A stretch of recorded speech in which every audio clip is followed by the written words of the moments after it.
जब भगवान का घर में वास होता है तो ये संकेत मिलते हैं। भगवान को खुश करने के लिए लोग बहुत सारी पूजा पाठ और व्रत करते हैं।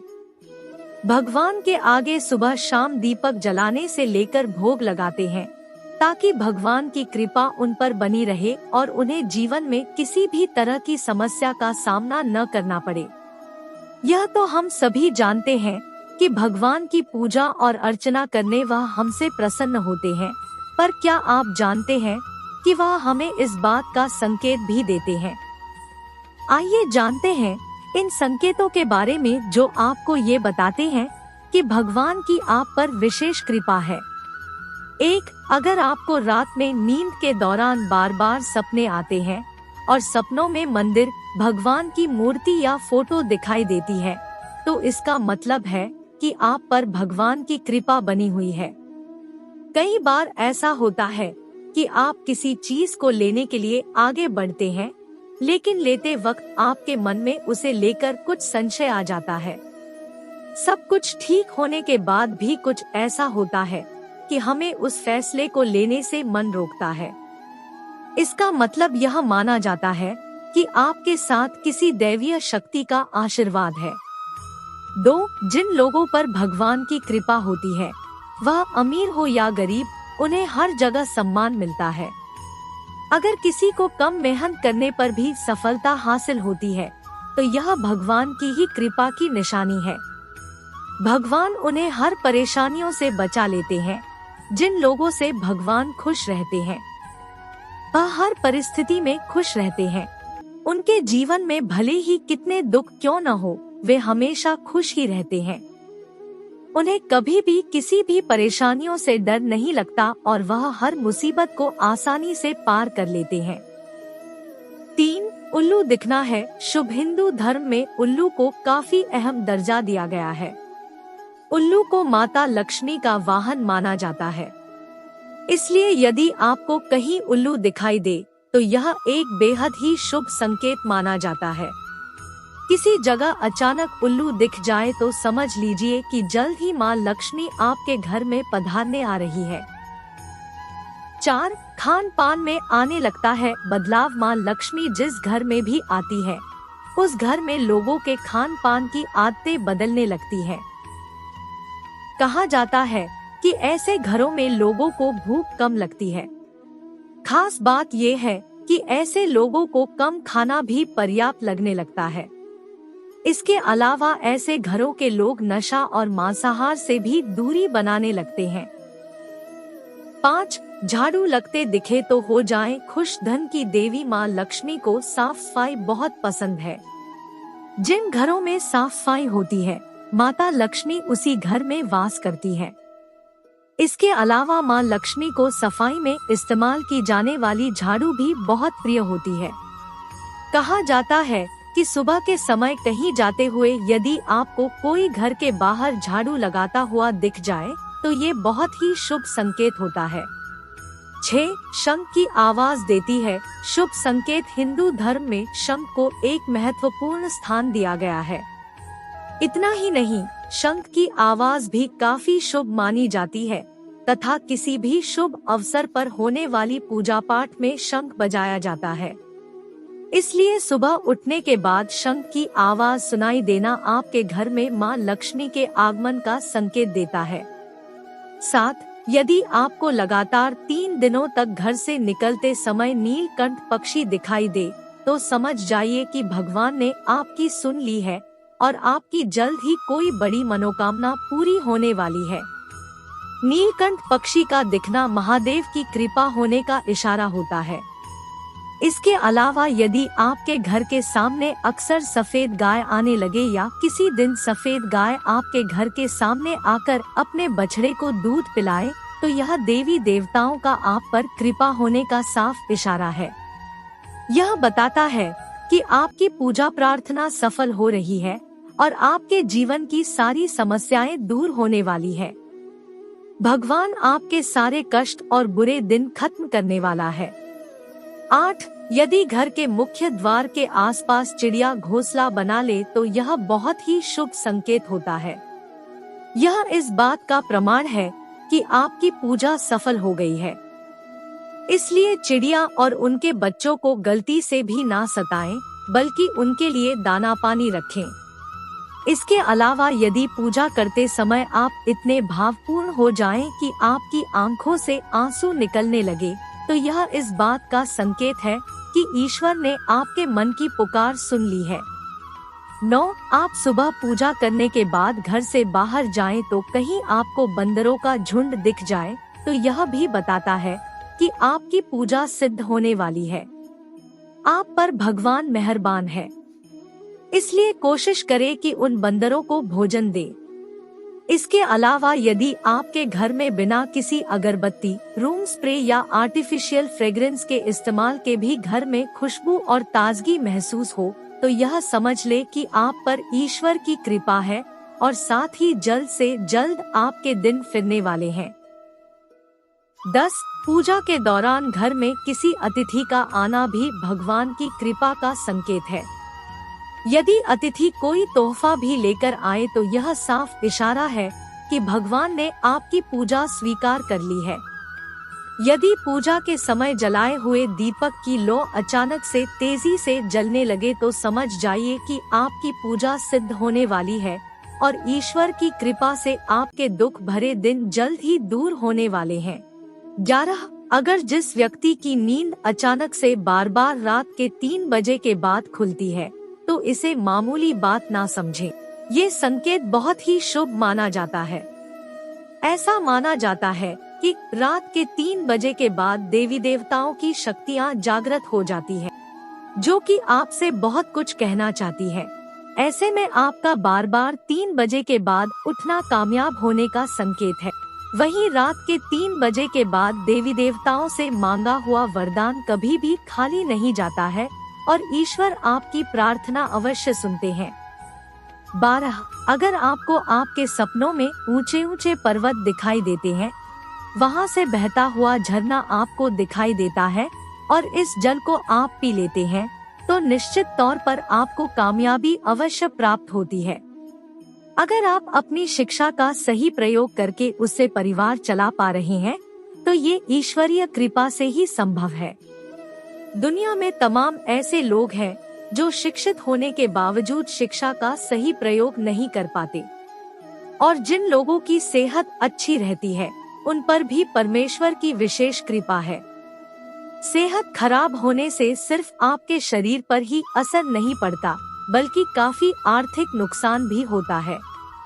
इसलिए निरोगी काया प्राप्त किए लोगों को खुद को भाग्यवान मानना चाहिए। इसके अलावा यदि आपको जीवन में सुयोग्य जीवन साथी मिला है, तो ये भी परमेश्वर की कृपा से ही संभव है, क्योंकि एक अच्छा जीवन साथी आपके पूरे जीवन को खुशहाल बना सकता है। लेकिन अगर जीवन साथी खराब मिल जाए तो पूरी लाइफ झगड़े और क्लेश के बीच गुजरती है। 13. अगर किसी व्यक्ति की संतान आज्ञाकारी है तो ये भी परमेश्वर की ही कृपा है, वरना आज के युग में ज्यादातर लोग अपनी संतान की वजह से ही दुखी है।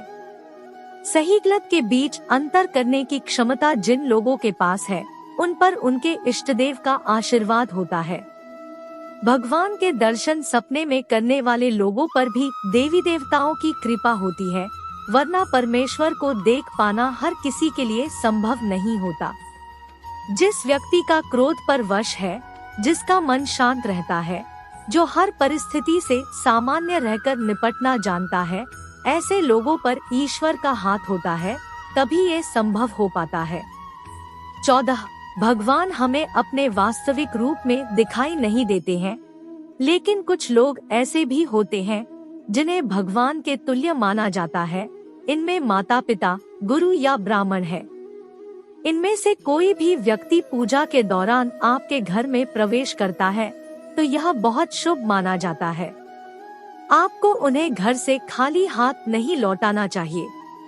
इसके साथ ही पूजा के दौरान अगर भगवान की मूर्ति या प्रतिमा से कोई फूल या माला आपके पास गिरकर आ जाए तो यह बहुत ही शुभ संकेत है। इससे पता चलता है कि भगवान की कृपा आप पर बनी हुई है और आपकी मनोकामना जल्द ही पूरी होने वाली है। 15. ईश्वर अगर आपसे प्रेम करते हैं तो उनका सबसे पहला संकेत यह है कि आप जो भी करोगे उसमें आपको विफलता मिलेगी। जी हाँ, यह सुनकर आपको बेशक अजीब और बुरा लग रहा होगा, मगर यही सच्चाई है कि आप हर चीज में अपना 100% दोगे, मेहनत करोगे, लेकिन आपको सफलता नहीं मिलेगी और यह बार बार होगा जब तक कि आपकी आंखें खुल नहीं जाती। 16 दूसरा संकेत यह है कि आपका अपने ऊपर जो विश्वास है वह खत्म हो जाएगा। जब ईश्वर आपके साथ होते हैं तो आपको बिल्कुल अकेला फील होगा। आप नहीं समझ पाओगे कि आपको आगे क्या करना चाहिए। आप खुद को ऐसी स्थिति में महसूस करोगे जहां कोई आपकी मदद नहीं करेगा। आप किसी को अपनी परेशानी शेयर नहीं कर सकते और अगर किसी को बता भी दोगे तो उनके लिए यह बहुत छोटी बात होगी या वे इस पर ध्यान ही नहीं देंगे। 17 तीसरा संकेत यह है कि इस अवस्था में दुख आप में चरम सीमा पर होगा। आपको लगेगा मानो कि इससे ज्यादा और क्या जो बुरा हो सकता है। आप दुख की चरम सीमा को महसूस कर लेंगे। आपने महान संतों के जीवनों को देखा होगा। उनके जीवन में बड़े से बड़ा दुख का पल आया और फिर उनके अंदर वैराग्य आया। तब इस जीवन और भौतिक सुखों से आगे ईश्वर को जानने की उनके अंदर प्यास जगी। इस प्रकार अंत में उन्होंने ईश्वर का साक्षात्कार भी प्राप्त कर लिया। इन दुखों से इंसान टूट तो जाता है, लेकिन इन्हीं दुखों से उसमें ईश्वर के प्रति प्रेम भी विकसित होता है। वह यह समझ जाता है संसार में सारे सुख नहीं है, कुछ ऐसा है जो इस संसार से परे है, जो ईश्वर ही है। ईश्वर सबसे पहले हमें हारना ही सिखाते हैं, क्योंकि जब तक आप हार को नहीं समझते हैं तब तक आप जीत को भी नहीं समझ सकते। 18 चौथा संकेत यह है कि जब आपकी सारी उम्मीदें टूट जाएंगी तब आपके अंदर एक इनर सर्च शुरू होगी। इससे आप खुद को ही जानोगे। आप अपने अंदर की खामियों को जड़ से समझने का प्रयास करोगे। जो कुछ भी खो दिया है या जिसमें भी विफल हुए हैं, आप उसका कारण ढूंढोगे। आप खुद से ही सवाल करेंगे। यही वह वक्त होता है जब आप अपनी अंतरात्मा से जुड़ने लग जाते हैं और आपके जीवन में एक नया बदलाव आने लगता है। 19 पांचवा संकेत यह है कि इस अवस्था में आपके चरित्र में बदलाव होगा। जब आप खुद से लड़ने लगते हो तब आप अपनी खामियों को समझने भी लगते हो। इससे आप खुद को बदलना और तराशना भी शुरू करने लगते हो और पहले से अधिक शांत, स्थिर, चीजों को गहराई से देखने वाला बनने लगते हो। जब भी हम ईश्वर की राह में जाने लगते हैं तो वह सबसे पहले हमारे अंदर परिवर्तन लेकर आता है ताकि हम उसकी भाषा को समझ सकें। जब तक हम ईश्वर के गुणों को नहीं समझेंगे तब तक हम ईश्वर और उसके प्रेम को भी नहीं समझ सकेंगे। इसलिए ईश्वर हमारे अंदर बदलाव लाते हैं, हमें उनकी भाषा को समझना सिखाते हैं, चाहे वो दुख हो या किसी भी जरिए से। 20 छठा संकेत यह है कि इस अवस्था में आप किसी भी चीज में हार जीत का अनुभव नहीं करेंगे। यह वह वक्त होगा जब आप बदल चुके हैं, आपके अंदर बदलाव आ रहा है और आपका नजरिया जीवन के प्रति बदलता जाएगा, जिससे बाहर घट रही घटनाओं का असर भी आपके अंदर बहुत कम होगा। बाहर संसार में होने वाली हर घटना को आप एक नाटक की तरह देखने लगोगे, न कि एक वास्तविकता के रूप में। आपके अंदर साक्षी भाव आ जाएगा। आपके लिए सब कुछ संसार में चल रहा एक नाटक होगा, इससे ज्यादा कुछ भी नहीं। 21 सातवां संकेत यह है कि जब आपको यह महसूस होने लगेगा कि आप ईश्वर के बहुत निकट हो तभी आपको सबसे बड़ा झटका लगेगा। यह ईश्वर की सबसे बड़ी कड़ी परीक्षा होती है। यहीं पर आपके विश्वास, आपकी बुद्धि, हर चीज तोली जाएगी।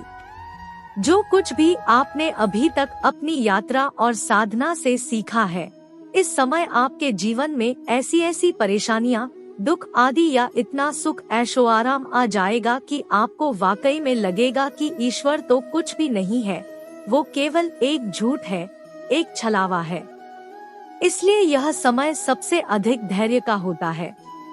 अगर आप इस समय अपने पद से विचलित नहीं हुए, तो 8वें संकेत के रूप में ईश्वर खुद आपके समक्ष प्रस्तुत हो जाते हैं, फिर चाहे वे किसी भी रूप में क्यों न हो। 8वां संकेत ऐसा होता है जिसे शब्दों में व्यक्त नहीं किया जा सकता। इस स्थिति पर पहुंचने पर आपके मन में लेश मात्र भी संशय नहीं रह जाएगा कि ईश्वर आपके साथ नहीं है। आपको हर पल ईश्वर का आपके साथ होने का अनुभव होगा। आप इस अनुभूति को पाकर मदमस्त रहेंगे और आपको ऐसी शांति और आनंद की अनुभूति होगी जिसे बातों के द्वारा नहीं कहा जा सकता है। नोट: यह तमाम जानकारी जन रुचि को ध्यान में रखकर दी जा रही है। ज्योतिष और धर्म के उपाय और सलाह को अपनी आस्था और विश्वास पर आजमाएं। कंटेंट का उद्देश्य मात्र आपको बेहतर सलाह देना है। इस संदर्भ में हम किसी प्रकार का कोई दावा नहीं करते हैं। प्रिय दोस्तों, आज की वीडियो में बस इतना ही। हमारे द्वारा दी गई शास्त्र सम्मत जानकारी आपको अच्छी लगी हो तो वीडियो को लाइक, शेयर एंड चैनल को सब्सक्राइब करके कमेंट बॉक्स में जय श्री राम अवश्य लिखें। धन्यवाद।